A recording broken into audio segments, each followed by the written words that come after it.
Rebuilding Lives Together is our campaign for this holy month of Ramadan.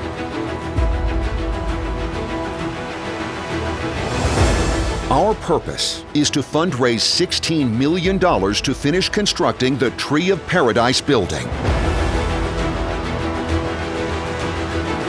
This project will be one of the most long-term strategic projects that Al-Ayn Social Care Foundation has started since its inception. The building consists of 15 floors, a 5-star 10-story hotel,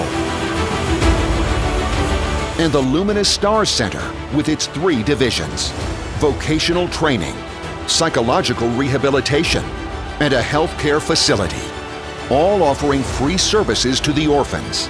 The building will also include offices and a space for the management of orphan affairs and the distribution of aid, in addition to 120 rooms and suites, which will provide an annual financial sponsorship to 3,016 orphans for more than 50 years.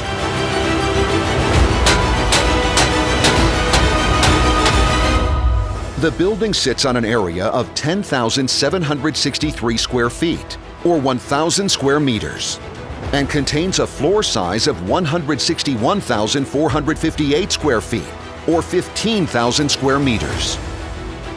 Today, you can help achieve the dreams of 3,016 orphans by contributing any amount you desire, or by donating $20 per share, $96 per square feet, or $1,031 per square meter.